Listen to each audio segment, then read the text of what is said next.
Hi friends, Mahesh Vidani नवा channel में आपका बहुत बहुत स्वागत है। Welcome back.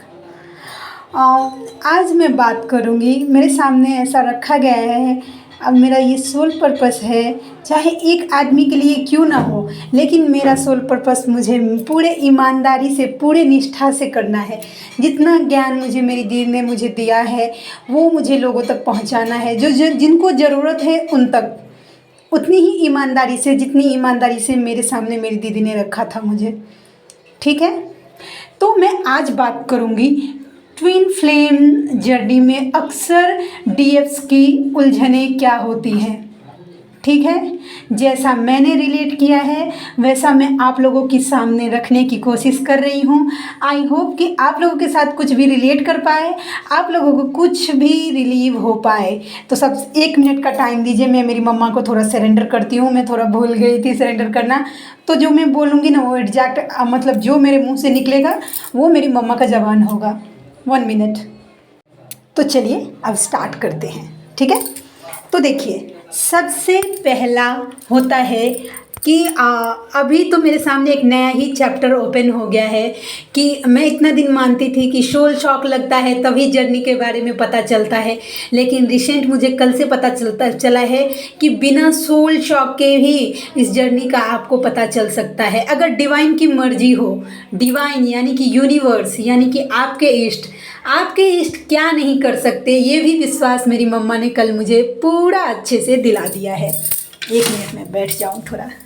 हाँ, तो कैसा है कि देखिए इस जर्नी में कैसा है कि उलझन होता है। सबसे पहला उलझन होता है कि मैं ट्विन फ्लेम जर्नी में कैसे हो सकती हूँ, इतना पवित्र जर्नी मुझे कैसे मिल सकता है।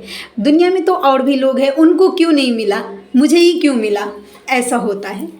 ठीक है, तो इसका सॉल्यूशन मैं देती हूँ कि देखिए यूनिवर्स है ना, वो मैजिक हैं। जहाँ पे यूनिवर्स होते हैं ना वहाँ पे लॉजिक नहीं होता, वहाँ पे बस मैजिक होता है। ठीक है, यूनिवर्स आपके इष्ट चाहें तो दिन को रात कर सकते हैं एक चुटकी में, उनकी बस का बात है। तो ज़रूर आप में कुछ स्पेशल होगा, तभी उन्होंने आपको चुना है। ठीक है, दूसरा उलझन, अगर हमारे सामने बार बार ट्विन फ्लेम जर्नी आ रहा है, मुझे बताया जा रहा है ट्विन फ्लेम जर्नी, तो ऐसे में हमें क्या करना चाहिए। तो देखिए डियर, हाँ, जो भी मेरे व्यूवर हैं उनके लिए कि अगर आपके सामने ट्विन फ्लेम जर्नी बार बार आ रहा है तो इसका मतलब है कि आप एक ट्विन फ्लेम हैं। इसका 90% चांस होता है, क्योंकि मेरा पर्सनल ऐसा मानना है कि जब मैं मेरी जर्नी के स्टार्टेड में थी तब मेरी मम्मा ने, यूनिवर्स ने मुझे ऐसे ही बताया था कि मैं ट्विन फ्लेम शब्द तक पहुंच पा रही हूं, इसका मतलब है कि मैं एक ट्विन फ्लेम हूं। क्योंकि यूनिवर्स, आपने जो भी डीएफ्स हैं ये सुनिए, कभी इससे पहले ट्विन फ्लेम का नाम सुना था कि शिव शक्ति की यात्रा में भी लोग होते हैं, उनकी बॉडी का 2 हिस्सा करके ये धरती पर भेजा जाता है, फिर उनको मतलब इन हिस्सों से गुजारना पड़ता है। ऐसा कभी सोचा था? नहीं, अभी सोच रहे हैं। कभी सोचा है क्यों? क्योंकि ये आपका डिवाइन टाइमिंग आ गया है ये जानने का कि आप इस जर्नी में हैं। आप ये सोल पर्पस अपना ये कॉन्ट्रैक्ट लेके आए हैं दुनिया में कि मुझे ये काम करना है, मुझे अपने आप को मुक्त करना है इन माया जाल से, मुझे भक्ति से मुक्ति की तरफ जाना है। ट्विन फ्लेम का मतलब लोगों के उलझन ऐसा होता है कि एक लव स्टोरी होता है। ठीक है, मानती हूँ कि एक लव स्टोरी होता है ट्विन फ्लेम का मतलब, लेकिन वो एक डिवाइन लव होता है, शिव शक्ति की मतलब प्रेम कहानी होती है। आप देख लीजिए कि शिव शक्ति की यात्रा कैसी थी, वैसा प्रेम है, एक डिवाइन लव है। ओके, तीसरा उलझन रहता है कि मेरे डीएम शादीशुदा हैं, मेरे डीएम थर्ड पार्टी में हैं, मेरे डीएम मुझसे उम्र में बड़े हैं, ऐसा मेरे डीएम जिससे हम कनेक्टेड हैं वो सेम सेक्स में हैं, मेरे डीएम मुझसे उम्र में बहुत ज़्यादा छोटे हैं।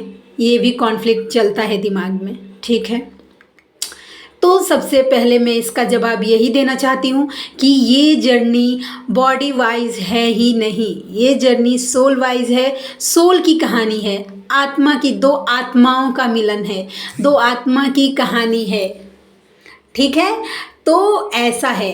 फिर तो हम क्यों करें? ये जर्नी हमें यूनिवर्स ने दिया है ना, हमारे इष्ट ने दिया है, उनको सोचने दीजिए कि उन्होंने हमें क्यों दिया, नहीं दिया। हमारा काम वो नहीं है कि ये जर्नी हमें यूनिवर्स ने क्यों दिया, ठीक है। हमारा काम है कि अगर वो आशीर्वाद, वो प्रसाद हमारे इष्ट ने हमें दिया है तो उसको हम पूरे दिल से स्वीकार करें और इस जर्नी को, अपने आप को, अपने डीएम को, अपनी जर्नी को अपने इष्ट को सौंप दे और मस्ती होके भक्ति के रास्ते पे चल पड़े। बस पहला इनर वर्क हमारा होता है। अच्छा, ये भी बात करूँगी, ठीक है।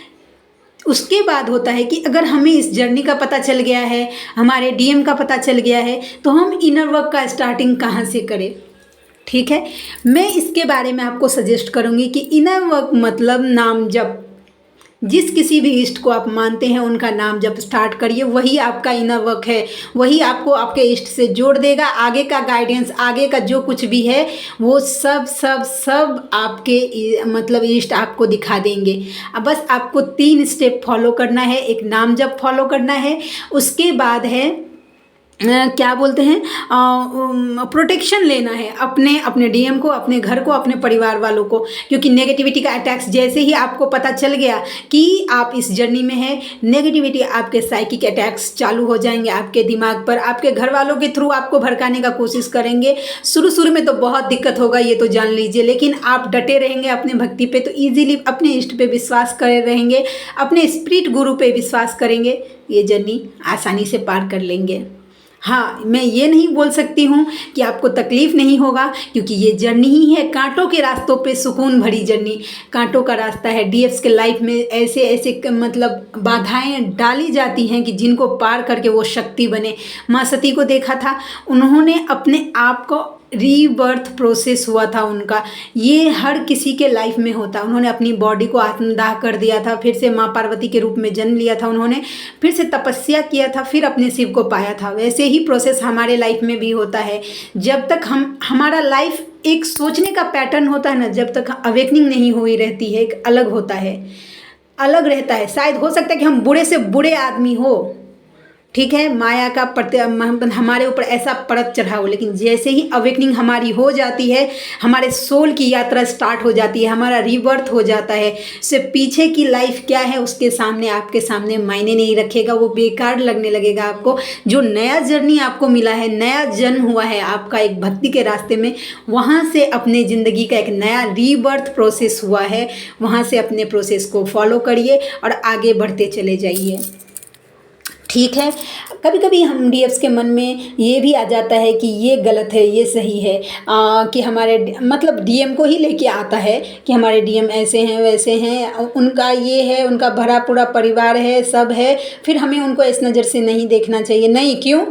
मैं तो नहीं मानती। वो मेरा काउंटर पार्ट है, वो मेरा कॉपीराइट है, सीधा बात। उसको मेरे इष्ट ने उसको सिर्फ मेरे लिए बनाया है, ऐसा मैं मानती हूँ कि वो मेरा काउंटर पार्ट है, मेरा आधा हिस्सा है। मैं दूसरे को क्यों दान में दूँ? बिल्कुल नहीं।